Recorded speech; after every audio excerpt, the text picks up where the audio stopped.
따라 계절을 바라보는 시각은 다르겠지만 1년 4계절 가운데 가장 좋은 계절은 언제일까? 아마도 12월이 아닌가 그런 생각을 합니다.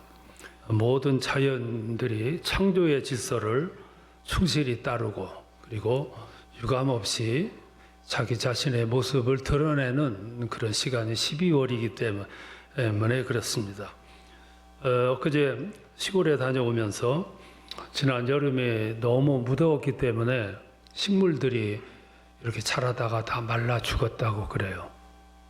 근데 말라 죽은 그 자리에서 또 유독 몇 개의 식물은 그럼에도 불구하고 생존을 유지해서 아주 조금 못나긴 했지만 그 더위를 견디느라고 모습이 일그러지긴 했지만 그래도 또 그 속에서도 열매를 맺느라고 그 모습을 보니까 식물이지만 참 처절한 여름을 보냈구나 그런 모습을 보게 됐습니다. 그런 환경 속에서도 자기 할 일, 그게 열매 맺는 거죠. 가을이 되면은 열매로서 자기를 나타내고 자기를 평가하고 또 자기의 모습을 드러내는 것이니까 자연의 질서이고 자연의 모습입니다. 어쩌면 이렇게 보면 이 자연의 질서는 하나님의 손길을 또 하나님의 섭리를 하나님이 부여하신 사명을 자연의 속성을 최대한 잘 발휘해서 11월 달의 모습을 이렇게 드러내는 그런 모습을 우리가 확인을 할 수 있습니다. 자연은 하나님의 창조의 질서를 유감없이 완수하는 그런 모습을 우리에게 보여주고 있습니다. 근데 유독 11월이 되어 있으면서도 감각이 무디어 있는 세계는 인간의 세계입니다. 우리는 매년 11월을 맞이하지만 예사로 보고 자연의 그냥 질서로만 넘기는 우울을 범하면서 살아가고 있습니다. 이 무딘 거죠. 이것을 하나님은 한탄하신 적이 있습니다. 그래서 21절에 보면 하나님을 알되 하나님께 영광도 돌리지 아니하고 감사치도 아니하고 미련하여 마음이 어두워졌다 이렇게 한탄을 하셨어요. 즉 사람들은 하나님을 알고 하나님의 뜻을 쫓는 모습에 너무 무디다 그 말이에요. 무감각하다 이제 그런 뜻이죠. 하나님은 이 세상에 자기를 이렇게 나타낸 적은 없어요. 근데 하나님은 자기 모습을 간접적으로 계시하셨어요. 자연을 통해서 나타나셨고 그리고 말씀을 통해서 나타나셨고 글을 통해서 나타나셨고 또 그냥 흐르는 것 같지만 이렇게 펼쳐지는 역사를 통해서 자기를 계시하셨어요. 사람들은 다 압니다. 간접적으로 하나님을 다 만난 거죠. 하나님을 알 수 있도록 사람들에게 다 지혜를 부여하셨어요. 근데 무감각하게 살아다 보니까 이 기능이 마비된 겁니다. 모르는 거죠. 잊어버리게 된 거예요. 가을이 되면 모든 식물을 자기 의무에 충실함에도 불구하고 사람들은 그거를 유기하는 거죠. 이게 오늘 자연을 통해서 배우는 교훈이기도 합니다. 모르는 것은 모르는 것으로 끝나는 게 아니라 이 모름 이것 때문에 사람들은 위험한 길을 막 질주해 가는 거예요. 하나님 보실 때 안타까운 거죠. 그래서 하나님의 기대는 이 세상의 창조물 가운데 가장 소중하게 창조한 대상인 인간이 사람들이 하나님의 뜻에 충실하게 살아가기를 원하시는데 이게 모르는 거예요. 모르는 걸 알게 하려면 하나님이 무슨 수단을 써야 되겠죠. 그게 하나님이 섭리예요. 그 섭리가 때로 사람들이 알 수 있도록 하기 위해서 사람들에게 주시는 하나님의 표현이 있어요. 그 표현 가운데 하나가 때로 아픔을 우리에게 주세요. 그래서 18절에 보면 하나님의 진노가 하늘로부터 나타났다 그랬어요. 하나님의 진노는 아픔이죠. 심판입니다. 물론 하나님은 심판의 하나님은 아니시지만 왜 때로 우리들에게 아픔을 주고 심판하시냐면은 그래야 알기 때문에. 이게 수단이죠. 알게 하려면은 계기를 줘야 되는데 그 계기가 아픔이에요. 사람들은 이렇게 감각 없이 살아가다가도 어느 순간 아픔이 주어지게 되면 생각하게 됩니다. 자세를 가다듬게 돼 있죠. 눈이 뜨이게 되고 그리고 뭔가를 발견을 하게 돼요. 그래서 원위치로 돌아가는 깨달음이 주어집니다. 사람들은 아픔을 그렇게 선용하는 거죠. 그런데 아픔을 주어도 모르는 사람들이 있어요. 그러니까 그런 사람들은 또 하나님이 쓰시는 수단이 이제 앞길을 쾅 막아버리는 거예요. 다 계획을 하고 저기만 가면 될 것 같은데 쾅 막히는 거예요. 사람들은 막다른 골목에 이렇게 처하게 되면 새로운 방안을 찾아요. 거기서 머무는 게 아니고, 그래서 때로 앞길이 탕 막히기도 하지요. 그것도 안 되면 또 뺏기도 하세요. 가장 소중한 것에 그냥 골똘해 그냥 집중해 살아가는 사람들 생각이 안 되는 거죠. 뺏어버려요. 사람들이 그토록 소중하게 여기던 재물도 뺏고 명예도 뺏고 건강도 뺏고 기회도 뺏고 이제 불행한 거죠. 불행한 거죠. 그래도 우리 주변에 보면 어느 날 한꺼번에 다 뺏긴 사람들이 있잖아요. 이렇게 보면서 두려운 마음을 느끼게 되는 거죠.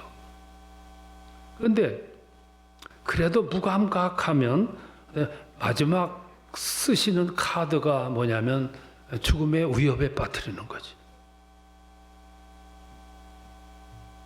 사람들은 죽음이라는 것이 가까이 오면 정신 바짝 들어요. 사탄도 병들면 천사가 된다고 그랬잖아요. 이게 어떤 면에서는 기회. 그런 면에서 우리 인생의 삶의 죽음이라는 거, 마지막이라는 거, 끝이라는 것이 사람을 사람 되게 만들고 잃어버렸던 길을 되찾게 만들고 마비되었던 삶의 자세에서 회복하게 만드는 역할을 해요. 죽음이 없다면 인생은 무의미할 거예요. 여러분, 평소에 허튼 소리 하던 사람도 종말이라는 게 느껴지면 진실해집니다. 그래서 이 대목을 이렇게 보면 하나님이 이 세상을 운행하시며 역사하시는데 하나님이 가장 심혈을 기울이시고 가장 초점을 분명히 하시고 또 하나님이 추구하신 것이 무엇인가를 깨닫게 돼요. 그게 구원이에요.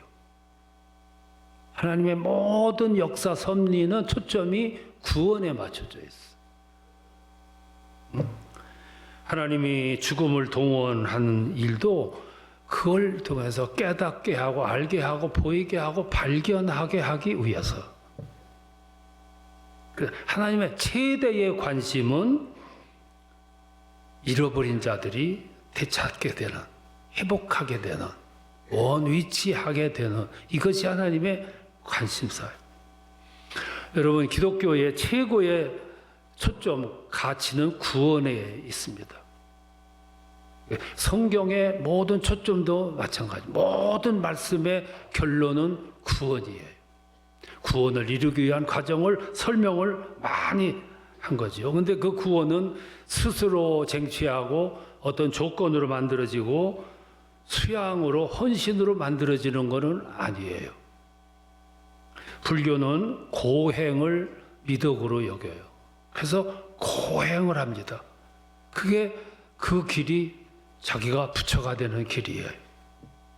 내가 고난을 겪고 고행을 하면 할수록 내가 부처가 되는 거예요. 유교는 도를 수양하는 걸 최고의 덕목으로 여기잖아요. 그래서 오늘 도를 완성하면 내일은 죽어도 좋다고 말할 정도예요. 근데 이 천주교에서는 공덕을 또 최고의 가치로 여깁니다. 세상에 사는 자손들이 공덕을 많이 베풀면 지옥에 가 있는 부모님이 연옥으로, 연옥에 가 있는 부모님이 천국으로. 여기서 면죄부 사건이 나오잖아요. 내가 공덕을 많이 베풀고 이 세상에 공을 세우면 그것이 계기가 돼서 내가 복을 받고 내 조상들이 복을 받는. 그래서 유독 천주교에서는 자선사업체가 많아요. 공덕을 소중히 여기기 때문에. 근데 성경의 구원은 그렇게 수양으로 또는 불공으로 공로로 이루어지는 것은 아니에요. 구원은 나에게부터 오는 게 아니고 나의 수고에서 오는 게 아니라 위로부터 주어지는 거예요. 여러분, 물에 빠진 사람은 자기가 구원을 못해. 저 위에서 생명줄을 던져줘야 돼. 그 생명줄을 잡아야 구원이 가능한 거예요. 그래서 예수님이 오신 거예요. 오셔서 말씀하시기를 나를 믿는 자는 구원을 받으리라. 생명줄을 던졌는데 생명줄을 잡은 사람들은 구원을 받으리라. 그게 성경에서 말하는 구원이에요. 그래서 사도 바울은 빌립보서 3장 8절에서 그랬습니다. 이 같은 도리를 아는 것이 가장 고상한 지식이라고.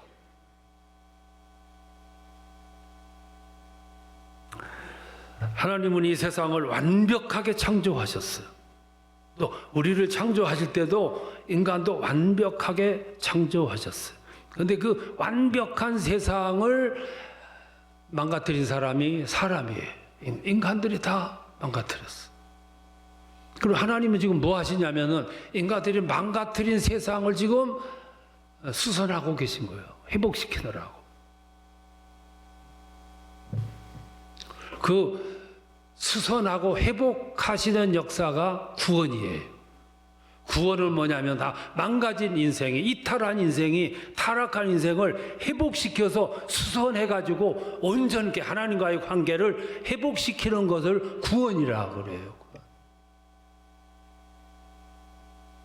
이거는 수단으로, 수양으로, 노력으로, 공로로 될 수 있는 것이 아니라는 거죠. 그래서 사도 바울은 그랬어요. 고린도후서 5장 17절에 보면 보라 새 것이 되었도다. 이전 것은 다 지나갔고 이제 새로워졌어. 그게 구원의 모습이에요. 그래서 이제 오늘 세상에 사는 사람들이 누구도 하나님을 모른다고 말할 수 없는 시대가 되었어요. 그래서 로마서 20장 오늘 1장 20절 본문 보면 창세로부터 그의 보이지 아니하는 것들 곧 그의 영원하신 능력과 신성이 그가 만드신 만물에 분명히 보여 알려졌나니 그러므로 누구든지 하나님을 모른다고 핑계치 못할지니라. 여러분, 하나님을 직접 당신 모습을 보여주신 적은 없어요. 근데 하나님은 자연을 통해서, 만물을 통해서, 역사를 통해서, 사람들이 만들어 놓은 심지어 작품들을 통해서도 하나님을 다 알아요. 모르는 사람이 없게 됐어요. 그래서 시편 19편 1절을 보면 하늘이 하나님의 영광을 선포하고 땅이 그 손으로 하신 일을 드러내도다 그랬어요. 2절에 보면 아무 소리 안 들리는 듯 하지만 낮은 낮에게 말하고 밤은 밤에게 지식을 전한다고 그랬어요. 근데 하나님은 이 세상에 그렇게 알려줬어요. 그래서 이제는 누구도 예수를, 하나님을 모른다고 핑계댈 수가 없다고 말해요. 그리고 오늘은 여러분 아시겠지만 가는 곳마다 성경책이 있어요. 어디 가도 성경책이 있어요. 성경책이 없다는 얘기는 성경책이 있는데 안 보고 간 거지. 다 성경책이 있어요. 뿐만 아니라 이 세상 도처마다 전도자들이 쫙 깔려 있어요. 그래도 하나님 이야기를 못 들은 시대가 있을 수 있어요. 예를 들면 우리 조상들. 그때 선교사도 없었고 성경도 없었고 하나님 믿는 기독교도 없었고, 그럼 그때 살았던 우리 조상들은 구원의 문제가 어떻게 되냐? 그것도 걱정할 필요가 없는 것이, 오늘 성경을 보면 그 시대에도 우리 조상들이 예수를 안 믿었지만 하나님을 알 수 있도록 장치를 마련해 주신 게 있는데 그게 양심이라는 거예요. 사도행전 14장 16절에 보면 지나간 세대에는 모든 민족으로 자기들의 길들을 가게 방임하였으나 그랬어요. 이 말은 하나님을 안 먹고 자기 마음대로 살아가는 그 시대가 있었다고 말해요. 그리고 17장 30절에서는 알지 못하던 시대에는 하나님이 간과하셨거니와, 하나님을 전혀 모르던 그 시대에는 사람들이 그렇게 살았어도 그들에게 심판, 그거를 하나님이 이루지 않으셨다고 말이야. 대신 그들에게 주신 것이 양심이라는 거예요. 그래서 하나님을 몰랐어도 양심이 기준으로 해서 살았던 그 시대를 말씀하고 있는 거예요. 그래서 오늘도 여러분 보세요. 하나님을 알지 못하는 사람들도 마음속에는 하나님이 양심으로 알고 있어요. 그래서 오늘 시대를 가리켜서 사람들이 저들 스스로 말하기를 지금은 말세야. 누가 얘기해 줬습니까? 자기가 아는 거예요. 양심의 기준으로 보니까 말세야. 도둑들이 막 도둑질하고 다니면서 스스로에게 말해요. 이러다가 잡히지. 양심이 기준이라고 말해요. 또 뿐만 아니라 천둥 번개 치는 날은 하나같이 사람들, 하나님을 아는 사람이든 모르는 사람이든 두려움에 휩싸이게 된 거예요. 하나님을 알든 모르든 휩싸이게 된, 그게 양심의 기준 때문에 하나님은 그 양심을 그 시대에 주셨어요. 하나님을 모르던 시대에도 양심으로 하늘의 두려움을 느끼며 살았단 말이에요. 그래서 하나님은 오늘 시대에 우리들에게 요구하시는 것이 있어요. 그게 합당한 삶이에요. 합당한 삶이 뭐냐면은 알려줬는데도 모른 척하고, 그러면 진노가 따르고 아픔이 따르고 고난이 따르고 심판이 따라요. 오늘 그걸 말씀을 하는 거죠. 그래서 성경은 심판을 말하고 진노를 말하고 재림을 여러 번 우리에게 경고를 하셨어요. 언젠가는 때가 되면 와서 심판하리라 또 심판하리라. 오늘 사람들이 말하기를 무슨 마른 하늘의 재림이냐, 무슨 심판이냐, 이렇게 이제 쉽게 얘기하는데 우리 신앙인들의 입에서 이 말 나온다는 것이 참 겁나는 말이에요. 그래서 데살로니가전서 5장 20절을 보면 예언을 멸시치 말라 그래서, 이미 예언되어 있던 말들을 업신여기지 말고 무시하지 말라고 말해요. 예언이라는 말은 언젠가 때가 되면, 그 때는 내 때가 아니고 주님의 때예요. 내 시간이 아니고 하나님의 스케줄에 따라서 때가 되면 주께서 호령과 나팔 소리와 함께 강림하시리라. 왜? 오늘 심판하러 오시는 거예요. 이렇게 생각하시면 좋을 것 같아요. 일본의 히로시마에 원자탄이 떨어졌어요. 원자탄이 떨어질 때 어느 날 갑자기 떨어뜨린 것이 아니었어요. 원자탄이 떨어지기 수일 전부터 비행기에서 전단을 뿌렸어요. 1945년 8월 12일 날 정오가 되면 원자탄이 떨어지리라. 그러니까 50km 밖으로 피신하라고. 며칠 전부터 그 전단이 뭐냐면 예언이에요. 성경은 그런 예언이 너무너무 많아요. 근데 사람들이 그 전단을 받아들고 뭐라고 그랬냐면은 설마 그랬어요. 설마. 근데 정확하게 1945년 8월 12일 정오가 되니까 3000도의 고열을 품은 원자탄이 떨어졌어요. 20만 명이 죽었어요. 피폭돼서 죽은 사람 말고 20만 명이 죽었어.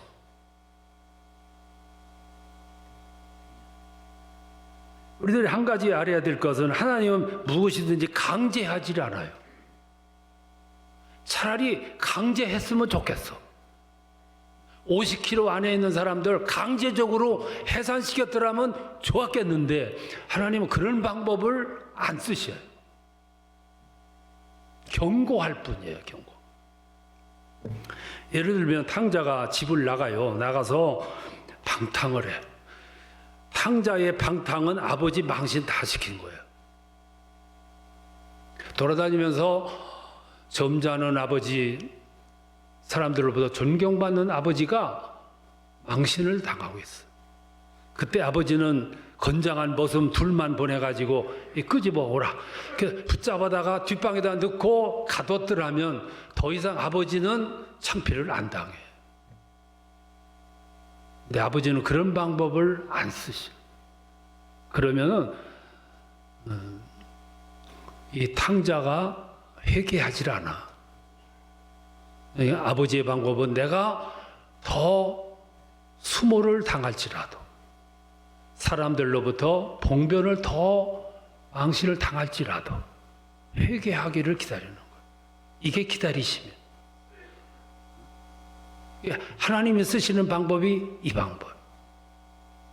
이 기다리는 이 시간 우리는 설마 그러는데 아버지의 인내도 한계가 있잖아. 그냥 기다리시는 거예요. 기회 더 주시려고. 다만 오늘 또 경고만 하고 계신 거예요. 그래서 오늘 본문에 보면 하나님을 알되 하나님은 영화롭게도 아니하고 감사치도 아니하고 오히려 그 생각이 허망하여지며 미련한 마음으로 어두워졌나니, 마음이 분간 분별력이 없어졌다 그 말이죠. 여러분, 하나님에게 있어서 인간의 존재는 너무 소중한 거예요. 하나님에게 있어서 인간의 생명이 얼마나 소중한데, 하나님이 인간을 지을 때 가장 큰 목적이 하나님께 영광 돌리도록 지었어요. 그게 인간의 의미야. 식물들은 꽃이 핌으로, 열매를 맺음으로 영광을. 인간은 하나님께 영광 돌리는 것이 그 삶이 하나님이 원하시는 바. 근데 그것을 알고 살아야 되는데 그걸 모르기 때문에 하나님이 한탄하시는 거예요. 자연을 봐도 알 수 있고 세상을 봐도 알 수 있고 시기를 봐도 알 수 있는데 모르는 거예요. 마비가 되는, 이게 불행한 거죠. 불행한 거죠. 오늘 11월을 맞이했는데 11월은 의무, 종말, 심판을 잘 보여주는 계절이에요. 우리 이렇게 자연을 보고 세상을 보면서 그 시대를 분별하는 능력을 갖는 거, 그게 영성이라는 거예요. 영성. 그게 안목이에요. 영성을 가짐으로 그 시대를 분별하고 그 시대를 알고 깨닫고 그리고 나의 옷깃을 여미고 다시 한번 세상을 바라보는 거죠. 이런 은혜가 여러분들에게 있었으면 좋겠어요. 이것이 11월을 맞이하는 우리 신앙인들의 모습이고, 그리고 이 자연들이 아름다운 결실을 맺는 모습이 우리들에게 주는 메시지. 그런 은혜가 여러분들에게 충만하시기를 축원합니다.